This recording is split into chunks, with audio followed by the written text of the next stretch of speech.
बिस्मिल्लाहिर्रहमानिर्रहीम अस्सलाम वालेकुम। लगता है तहरीक इंसाफ के सब्र का पैमाना अब लबरेज हो गया है। इलेक्शन से पहले इमरान खान, बुशरा बीबी और तहरीक इंसाफ के कायदीन और कारकुनान पर जो मदालम ढाए गए, अब ये तवक्को थी कि 8 फरवरी के अवामी मैंडेट के बाद ये मदालम खत्म होंगे, लेकिन अब लगता है मजीद इसके अंदर कुछ तेजी लाने की कोशिश की जा रही है। और आज जो एक धमाकेदार प्रेस कॉन्फ्रेंस हुई है, उसके अंदर काजी फायज ईसा के खिलाफ बड़ा ऐलान किया है तहरीक इंसाफ ने। और साथ ही बुशरा बीबी के जो वॉशरूम है वहां पर कैमरे किसने लगाए हैं, ये भी बड़ा इंकशाफ किया गया। और इसके साथ कुछ और दरखास्तें हैं, उन पर भी हम तफसील के साथ बात करेंगे। और आइंदा चंद दिनों के अंदर पंजाब और पूरे पाकिस्तान का जो सियासी मंजरनामा है वो किस तरह तब्दील होने जा रहा है, इस पे तफसील के साथ बात होगी।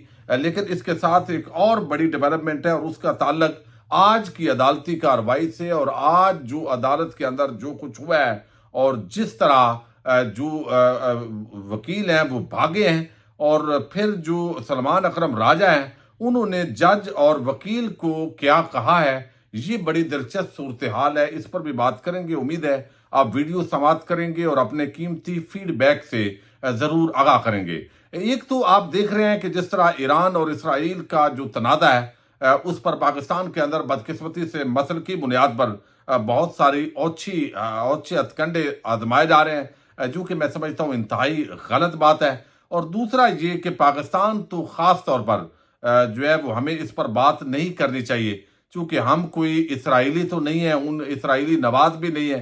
तो इस वजह से ये बड़ी गलत बात है जो मुख्तलिफ तरह की चीज़ें जो है वो डिस्कस हो रही हैं। बहरहाल अब एक बड़ा मामला जो है आज हमने देखा कि अदालत के अंदर इद्दत केस है खावर माने का, वो पेश नहीं हुआ। पिछली पेशी पर, उससे पिछली पेशी पर भी ये डिलेइंग टैक्टिक्स यूज करते रहे। जब सजा देनी थी तो उस वक्त पूरी रियासत की मशीनरी और जज वो बड़े मुतहरक थे। अब जज भी स्लो हैं, वकील भी स्लो हैं। और फिर जो उस वकील है जो अब्बासी, आपको इल्म है, जिस पर आज बहुत बात हुई और उस पर कहा गया रिजवान अब्बासी पर कि ये कैसा तमाशा है जो इस वक्त किया जा रहा है। और अब जिस अंदाज के अंदर सलमान अकरम राजा जो है, हालांकि बड़े वो जो है वो एक पोलाइट शख्सियत है, लेकिन आज उन्होंने जो कहा उससे तलखी के अंदर इजाफा हुआ।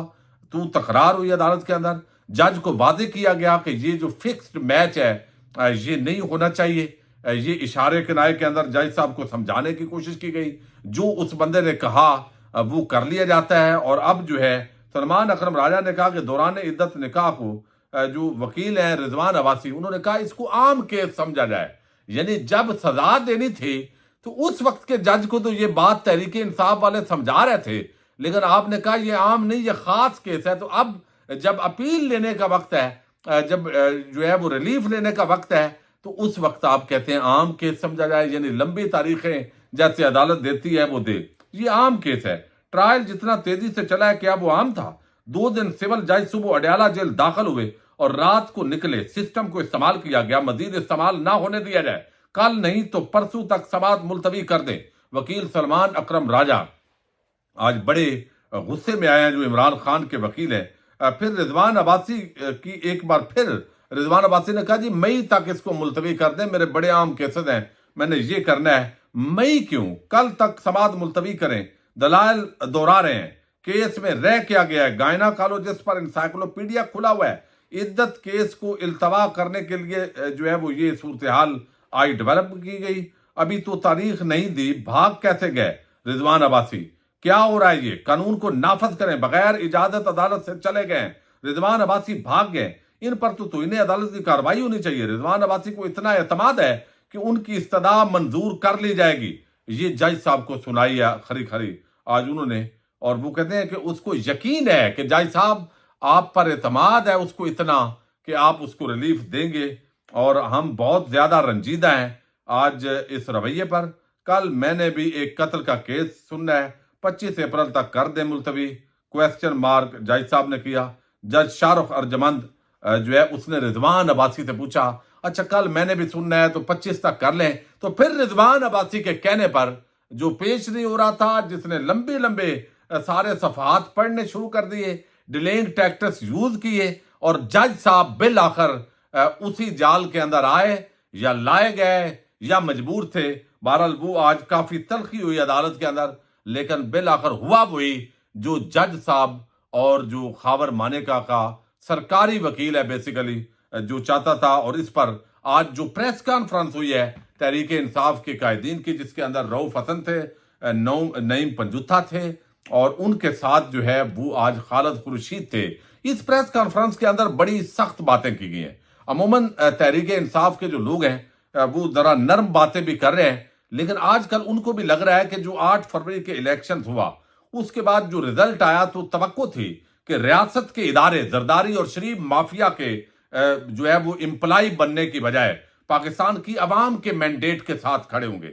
लेकिन बदकिस्मती से पाकिस्तान के अंदर ऐसा चूंकि नहीं होता। आइन कानून और इंसानी हकूक की पामालियां जो हो रही थी वो होती रही, उसको जस्टिफाई किया जा रहा है और एक अजीब किस्म का जो सिस्टम है उसने पूरे पाकिस्तानी कौम को यरगमाल बनाया हुआ है। अब इस सूरत हाल के अंदर 2-3 बातें बड़ी आम की हैं आज रऊफ हसन ने। एक तो जो है वो नईम पंजुथा, उन्होंने बताया है और ये बात पहले भी हुई, लेकिन उन्होंने कहा कि बुशरा बीबी जो है इमरान खान के जो जब अटक जेल के अंदर थे तो वहां पर उनके वॉशरूम के सामने कैमरे लगाए गए, यानी वो बेहुरमती तो की गई। यानी ये कैमरे लगाने के शौकीन कौन है ये सबको पता है। यानी उनकी शायद अपनी माए बहनें कोई नहीं है, या वो माओ बहनों को माँ बहन समझते नहीं है, इस लेवल पे है। तो बहरहाल ये काम जो है वो हुआ। अच्छा, ये उनका इल्जाम है। अच्छा, दूसरा जो है उन्होंने कहा कि बुशरा बीबी जो एक खातून है उनके वॉशरूम के अंदर भी कैमरे लगाए गए हैं, यानी कैमरा लगाया। अब ये कैमरा किसने लगाया? देखिए इस मुल्क के अंदर अब इस पे बंदा किस सतह पर, यानी ये कितनी गिरी हुई घटिया गलीज हरकत है। और ये या अगर नहीं लगे, और उन्होंने तो कहा है कि इस पर जुडिशियल इंक्वायरी करवाई जाए, लेकिन क्या होगा जुडिशियल इंक्वायरी वाले जाएंगे तो उससे पहले हटा दिए जाएंगे। ये कौन सा इतना मसला है? यानी जब आपके जो वहां मुलाजम है और पूरा जो सिस्टम है वो यरगमाल होगा तो आप साबित ही नहीं कर सकते। तो ये इस वक्त पाकिस्तान के अंदर हो रहा है। तो ये बड़ी तशवीशनाक सूरत हाल है। जो कैमरे लगाने वाले हैं वो वही हैं जिन्होंने वहां बुशरा बीबी को रखा है। तो लाजमी बात है वो सरकारी गुंडे हैं। तो ये चीज जो है वो एक तो बड़ा सवालिया निशान है। अगर ये इल्जाम दुरुस्त है तो फिर तो ये बड़ी तशवीशनाक, मैं समझता हूं कोई भी माओ बहनों का इज्जत करने वाला जो शख्स है वो इतना बेगैरत और घटिया हो नहीं सकता। तो ये बात है। अब इल्जाम अगर गलत है तो जो इदारे जो है वो जिन पर इल्जाम है वो इसको जो है इस हवाले से उनको बताना चाहिए। अच्छा, इसके साथ जो है एक और बड़ी अहम बात की उन्होंने उन्होंने आज कहा रऊफ हसन ने कि ये जो ईरान और इसराइल का अभी हालिया ये तनाज़ा था और गजा के अंदर जो मुसलमानों के साथ जो कुछ हो रहा है और जो प्रेस रिलीज आई है दफ्तर खारजा की वो इतनी मुबहम है कि उसके अंदर इसराइल का नाम भी रियासत पाकिस्तान नहीं ले सकी। ये पहली मर्तबा इतनी जो है इस सतह की जो है वो आप समझे डिफेंसिव किस्म की मजबूरी वाली पॉलिसी है। शायद इसी वजह से इमरान खान को जो हटाने की बहुत सारी वजूहात है वो ये भी अब समझ आ रही है। जो उस वक्त इमरान खान एब्सोल्युटली नॉट का लोगों ने मजाक उड़ाया, ये इसी बुनियाद पर लग रहा है कि ये चीजें सारी असरअंदाज हुई हैं। चूंकि इंडिया के सामने जिस तरह घुटने टेके, जिस तरह इसराइल के सामने अब घुटने टेके हैं बगैर ये जो जितनी पॉलिसी है, या इसको कहा जाता है जी पाकिस्तान की मजबूरी है, हमने कर्ज लेना है, हमने अमेरिका के साथ भी बना के रखनी है। भाई बना के रखें, लेकिन इस पाकिस्तान को कर्ज मकरूज किया किसने है?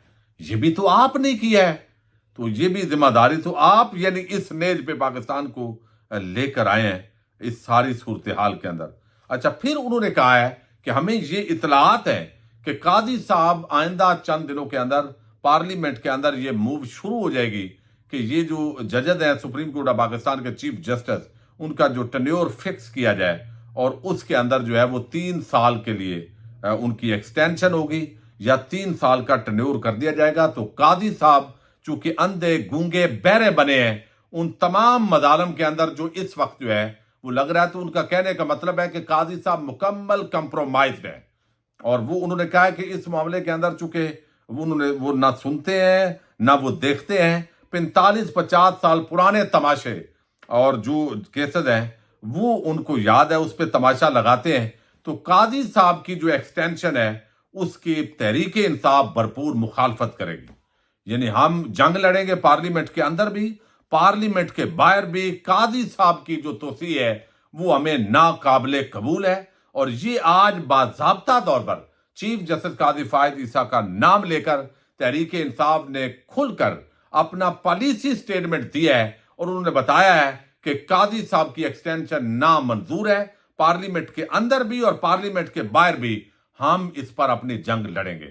اب اس ماحول کے اندر کہ جب ایک فارم 47 کی حکومت اس ملک پر قبضہ کیے ہوئے ہے، اس کا قبضہ کروا دیا گیا ہے، اور قاضی صاحب جتنا کچھ تحریک انصاف کے مظالم کے خلاف اس وقت سہولت کاری کر رہے ہیں، اور اگر کل کو وہ ان کی ایکسٹینشن ہوتی ہے یا مدت ملازمت فکس ہوتی ہے اور وہ اس کے اندر بینیفٹ لیتے ہیں، تو ان کی لیگیسی تو پہلے ہی ختم ہے تقریباً. اس کے اندر مزید جو پوائنٹ رہ گئے ہیں وہ بھی ختم ہوگی. اس کی بنیادی وجہ یہ ہے کہ پھر اس کا مطلب ہوگا کہ وہ لالچی ہیں، اور ان کو یہ لالچ دے کے تو یہ سارا کچھ کیا گیا ہے. یہ بہت سارے سوالات ہیں، اور پاکستان کی عوام آپ اندازہ کریں جب سڑکوں پہ کھڑی ہو کے بتائے گی کہ جج کی چیف جسٹس کی کرسی پر بیٹھا ہوا یہ شخص ایکسٹینشن کی خاطر ان مظالم کے اندر یہ سہولت کار بنے، تو اس وقت میرا خیال ہے قاضی صاحب کا بھی پلے کچھ نہیں رہ جائے گا. اور یہ بات تو ہے، آئین قانون انسانی حقوق کو وائیولیٹ کر کے جو کچھ کیا گیا، قاضی صاحب کی جو خاموشی ہے وہ اگر مجرمانہ نہیں بھی ہے، بینیفٹ آف ڈاؤٹ دیں گے تو پھر بھی وہ بہرحال خاموشی تو ہے. تو اس وجہ سے یہ آج کھل کر جو ہے اس پریس کانفرنس میں اعلان کیا گیا ہے. پھر تحریک انصاف کے کراچی اور پنجاب کے اندر جو جلسے ہونے جا رہے ہیں وہ بھی بتایا گیا ہے، اور 9 مئی کا جو واقعات کے تناظر میں 9 مئی کے واقعات کو جو سانحہ بنایا گیا ہے اس پر بہت سارے سوالات اٹھائے گئے ہیں. جوڈیشل کمیشن نہ بنانا، اس پر بھی آج جو ہے وہ ایک مرتبہ پھر سوال اٹھایا گیا ہے. تو آنے والے دنوں کے اندر پاکستان کے اندر درجہ حرارت، جو سیاسی درجہ حرارت ہے، اس میں مزید اضافہ ہونے جا رہا ہے. عمران خان کی رہائی کو روکا جا رہا ہے، بشرا بی بی کی رہائی کو خاص طور پر روکا جا رہا ہے اس طرح کے ہتھ کنڈوں سے.